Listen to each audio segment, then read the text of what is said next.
সবাইকে শুভেচ্ছা। আমন্ত্রণ জানাচ্ছি ২১শে বিজনেসের সঙ্গে আছি মহিমা পলি।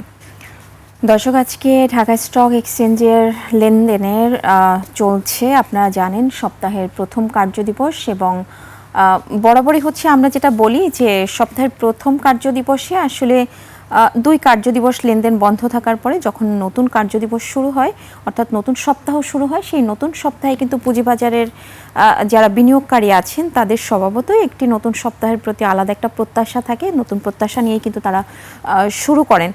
তো সেই জায়গা থেকে প্রত্যেকেই হয়তো ভাবেন যে নতুন সপ্তাহে লেনদেন ভালো হবে বা প্রত্যেকের বিনিয়োগ সুরক্ষিত থাকবে, সেখানে বিনিয়োগ বাড়বে, মানে এই বিষয়টি কিন্তু প্রত্যেক বিনিয়োগকারীর মধ্যেই থাকেন। কিন্তু আজকে সপ্তাহের প্রথম কার্যদিবসের কিছু লেনদেনের চিত্র যদি একটু তুলে ধরি, সেখানে কিন্তু আমরা এই মুহূর্তে দেখতে পাচ্ছি যে সূচকের অবস্থান নেগেটিভ রয়েছে এবং টার্নওভার যদি বলেন, টার্নওভারও কিন্তু সেই তুলনায় খুব একটা ভালো লেনদেন এখনও হচ্ছে না।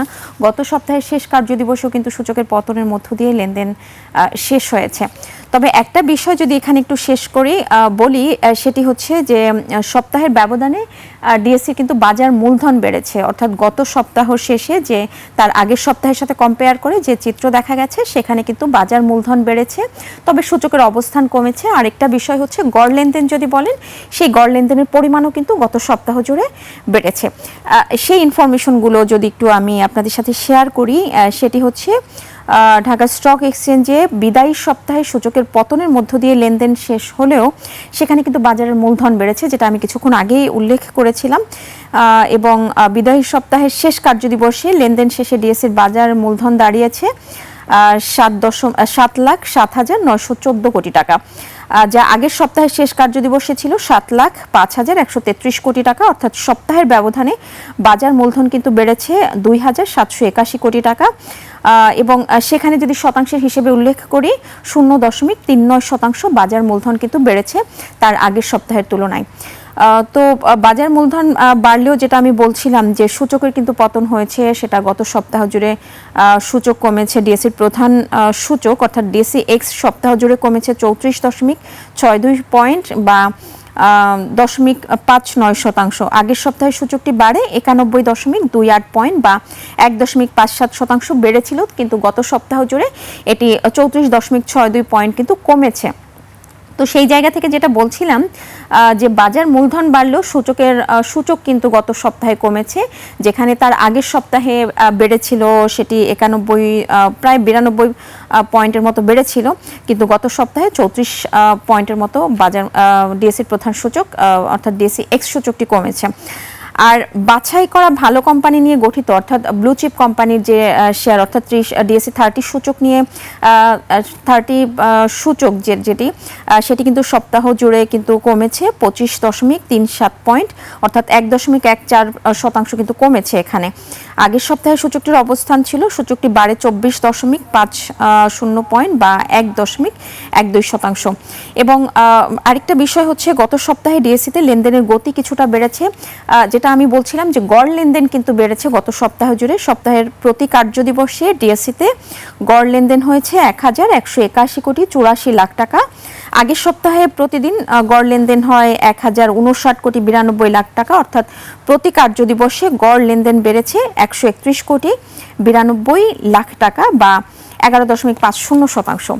তো মোটামুটি যদি সামারিটা এখানে হচ্ছে আমি একটু উল্লেখ করি যে গত সপ্তাহ জুড়ে ডিএসসিতে বাজার মূলধন বেড়েছে, কিন্তু সূচকটি কিন্তু কমেছে গত সপ্তাহ জুড়ে। এবং যেটা বলছিলাম যে গড় লেনদেন, সেই জায়গাতেও কিন্তু গড় লেনদেনটা বেড়েছে গত সপ্তাহে।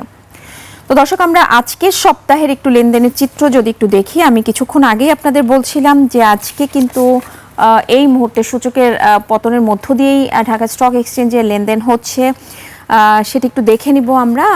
এই মুহূর্তে আমরা দেখতে পাচ্ছি 9 পয়েন্টের মতো কমেছে ডিএসসির প্রধান সূচক, 5,851 পয়েন্টে রয়েছে। এবং পুঁজিবাজার সংশ্লিষ্ট ব্যক্তিবর্গ বলছেন আসলে এখানে একটা ব্যারিয়ার রয়েছে যে 6,000 সূচক 6,000 পয়েন্টের ঘরে যেতে যে একটা ব্যারিয়ার আমরা দেখতে পাচ্ছি, যে এটা সেই ব্যারিয়ারটা অতিক্রম করতে পারলে হয়তো 6,000 পয়েন্টের ঘরে খুব শীঘ্রই হয়তো আমরা দেখতে পাবো, কিন্তু আসলে ব্যারিয়ারটা রয়েই যাচ্ছে। তো ঢাকা স্টক এক্সচেঞ্জে আজকের লেনদেনের যে চিত্র, যে কটি প্রতিষ্ঠানের মধ্যে এখনো পর্যন্ত লেনদেন হয়েছে তার মধ্যে দরবারের সংখ্যা দেখতে পাচ্ছেন 105টি, সেখানে 239টি প্রতিষ্ঠানের শেয়ারের দর হারিয়েছে, অপরিবর্তিত প্রতিষ্ঠানের সংখ্যা দেখতে পাচ্ছেন 48টি। তো এই জায়গাতেও কিন্তু আমরা দেখতে পাচ্ছি যে বেশিরভাগ প্রতিষ্ঠানের শেয়ারের দর হারিয়ে লেনদেন চলছে এই মুহূর্তে। টার্নওভার একটু দেখে নিব যে লেনদেনের পরিমাণ কেমন ছাড়িয়েছে সেটা যদি একটু দেখে নিই, সেই জায়গাতেও কিছুটা স্লো ট্রেন্ডের মধ্য দিয়ে আজকে লেনদেন চলছে। 632 কোটি 42 লাখ টাকা লেনদেন হয়েছে এখনো পর্যন্ত। গত কার্যদিবসেও কিন্তু অর্থাৎ গত সপ্তাহের শেষ কার্যদিবসে 1147 কোটি টাকা লেনদেন হয়েছিল, কিন্তু আজকে আমরা দেখতে পাচ্ছি যে এই মুহূর্তে লেনদেনের পরিমাণ ছাড়িয়েছে 632 কোটি 42 লাখ টাকা। তো ঢাকা স্টক এক্সচেঞ্জের টপ ট্রেডের তালিকা অর্থাৎ টাকার অঙ্কে লেনদেনের শীর্ষে যে প্রতিষ্ঠানগুলি উঠে এসেছে সেই প্রতিষ্ঠানগুলির মধ্যে প্রথম 5টি প্রতিষ্ঠানের নাম দেখে নিব। বেক্সিমকো লিমিটেড আজকে দেখতে পাচ্ছি যে মিসেলেনিয়াস সেক্টরের এই প্রতিষ্ঠানটি আজকে প্রথমেই অবস্থান করছে টপ ট্রেডের তালিকায়। 19 কোটি 22 লাখ টাকার মতো লেনদেন হয়েছে। হাত বদল হচ্ছে, আপনারা দেখতে পাচ্ছেন 24 টাকা 50 পয়সায়। নিটল ইন্স্যুরেন্স দ্বিতীয় অবস্থানে রয়েছে, 18 কোটি 63 লাখ টাকা লেনদেন করে দ্বিতীয় অবস্থান দখল করে রয়েছে, এবং পরবর্তীতে এমএল ডাইংকে দেখা যাচ্ছে 13 কোটি 8 লাখ টাকা লেনদেন হয়েছে। ব্র্যাক ব্যাংক দেখা যাচ্ছে এই তালিকায় চতুর্থ অবস্থানে রয়েছে, এবং আজকে আমরা দেখতে পাচ্ছি যে 63 টাকা 90 পয়সায় হাত বদল হচ্ছে, এবং সম্ভবত 12 কোটি টাকার কিছুটা বেশি লেনদেন হয়েছে এখনো পর্যন্ত এই প্রতিষ্ঠানটির। সিটি ব্যাংকের অবস্থান দেখতে পাচ্ছি পঞ্চম অবস্থানে রয়েছে, যদিও এই প্রতিষ্ঠানটি কিছুটা নেগেটিভ রয়েছে, গত কার্যদিবসের তুলনায় 20 পয়সা দর হারিয়েছে। 11 কোটি 69 লাখ টাকা লেনদেন হয়ে এই তালিকায় পঞ্চম অবস্থান দখল করে রয়েছে। এবং দিনের এই মুহূর্তে টপ গেইনার্সের তালিকায় থাকা প্রতিষ্ঠানগুলোর মধ্যে যে প্রতিষ্ঠানগুলি রয়েছে, টপ গেইনার্সের তালিকায় নিটল ইন্স্যুরেন্সের অবস্থান দেখা যাচ্ছে।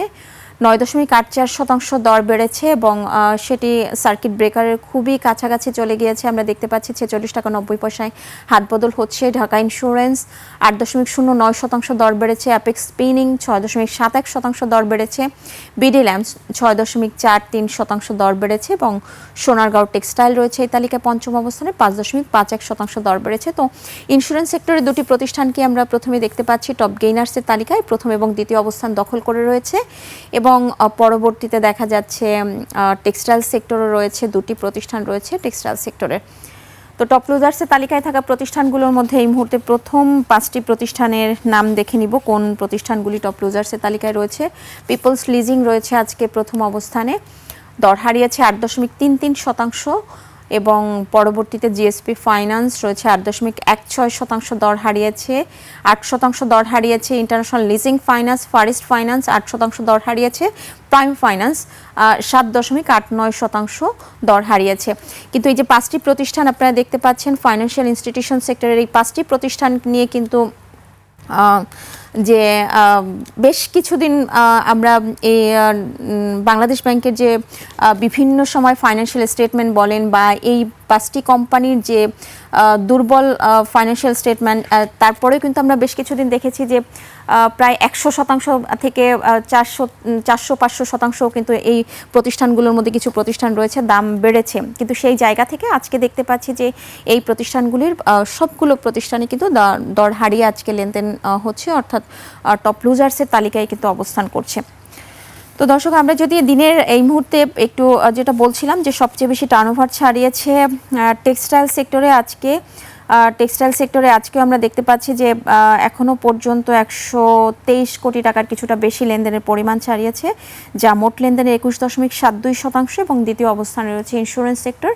আমরা যদি এক নজরে একটু টেক্সটাইল সেক্টরের অবস্থানটা একটু দেখে নেই, বিস্তারিত কিছু দেখে নেই টেক্সটাইল সেক্টরের কোন প্রতিষ্ঠানগুলি আজকে টপ ট্রেডের তালিকায়, টপ গেইনার এবং টপ লুজার্সের তালিকায় রয়েছে, জাস্ট এক নজর একটু দেখে নেব। টেক্সটাইল সেক্টর যে প্রতিষ্ঠানগুলি টপ ট্রেডের তালিকায় রয়েছে, শার্প ইন্ডাস্ট্রিজ রয়েছে, ML dyeing, Sonargaon textile, Saiham textile এবং মালিক স্পিনিং, এই 5টি প্রতিষ্ঠান আজকে টপ ট্রেডের তালিকায় রয়েছে, যাদের মধ্যে একটি প্রতিষ্ঠান দর হারিয়ে লেনদেন চলছে। এবং এই সেক্টরটির টপ গেইনার্সের তালিকায় উঠে আসা প্রতিষ্ঠানগুলোর নাম একটু দেখে নিব যে কোন প্রতিষ্ঠানগুলি টপ গেইনার্সের তালিকায় রয়েছে। টেক্সটাইল সেক্টরের যে 5টি প্রতিষ্ঠান আজকে টপ গেইনার্সের তালিকায় রয়েছে, তুংহাই, শার্প ইন্ডাস্ট্রিজ, অ্যাপিক্স স্পিনিং রয়েছে, সোনারগাঁও টেক্সটাইল এবং হামিদ ফেব্রিক্স, এই 5টি প্রতিষ্ঠান টপ গেইনার্সের তালিকায় রয়েছে। লেনদেনের যে চিত্র রয়েছে এখানে সেটিও আপনারা দেখতে পাচ্ছেন যে সবচেয়ে বেশি দর বেড়েছে এই সেক্টরটির আজকে 8.33%, সেটি হচ্ছে তুংহাইয়ের। এবং এই সেক্টরটির টপ লুজার্সের তালিকায় থাকা প্রতিষ্ঠানগুলোর মধ্যে প্রথম 5টি প্রতিষ্ঠান অবস্থান দেখে নেব।